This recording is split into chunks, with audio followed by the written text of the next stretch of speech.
Am anderen Morgen ist der Oliver erst spät aufgewacht. Er hat zuerst gar nicht gewusst, wo er ist. Er hat ein bisschen im Raum herumgeblinzelt und langsam, Stück für Stück, hat er sich wieder an alles erinnert. An die grosse Stadt London, an die vielen Leute, die dort waren, an Pfiffikus, an Fagin und die anderen Buben. Und plötzlich ist sein Blick auf Fagin gefallen, der ganz allein am Tisch gesessen ist. Der Pfiffikus und die anderen Buben waren nie herum. Der Fagin hat sich über ein paar Kästchen und Schmuckschatullen gebeugt und vor sich gemurmelt. Beim genaueren Anschauen hat der Oliver gesehen, dass die Kistchen voll sind von goldigen Uhren, Perlenketten, Fingerringen, Broschen, Armbänder aus Gold und Silber und anderen Schmuck. Gold, Silber, Edelstein, das alles gehört mir. Der Diamantring, der ist noch vom letzten Mal. Es war ein guter Fang. Und da, die Perlenkette, die ist sicher unheimlich wertvoll. Und die gehört auch mir, ja, alles mir.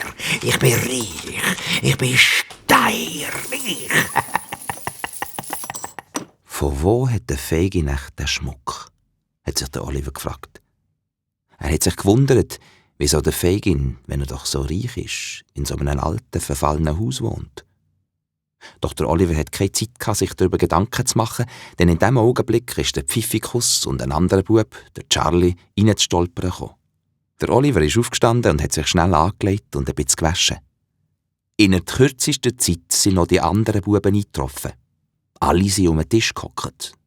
Der Pfiffikus hat unter seinem Hut warme Brötchen und Schinken vorgezaubert. Der Oliver hat wacker zugegriffen. So gut gegessen hat er schon lange nicht mehr. Auf einmal sind die Buben still geworden und der Fagin ist zum Charlie angegangen. So, Charlie, wie ist es gegangen heute Morgen? Ja, ist gegangen. Nicht schlecht. Ganz verwundert hat der Oliver gesehen, dass der Charlie im Fagin 3 seidige Nastücher hat gegeben. Sehr gut, Charlie. Und du, Pfiffikus? Da, schau selber. Der Oliver hat seinen Augen fast nicht getraut, als der Pfiffikus aus seinen Hosentaschen 2 gefüllte Geldbörsen rausgeholt und auf den Tisch gelegt hat. Gut, ja. Sehr gut, Pfiffikus. Der Fagin hat sich vergnügt die Hände gerieben und jetzt haben auch die anderen Buben ihre Schätze auf den Tisch gelegt. Noch mehr seidige Nastüchli, ein grosser Salami, Geld. Und stolz hat jemand sogar eine goldige Uhr aus der Jackentasche geholt und dem Fagin gegeben. Von wo haben die Buben die Sachen her? Hat sich der Oliver wieder gefragt. Er hat studiert, aber er ist nicht drauf gekommen.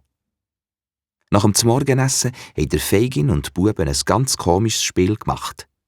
Der Fagin hat in seinem Mantel eine goldige Uhr, eine silbrige Schnupftabakdose, ein seidiges Nastüchli und einen Geldbeutel versteckt.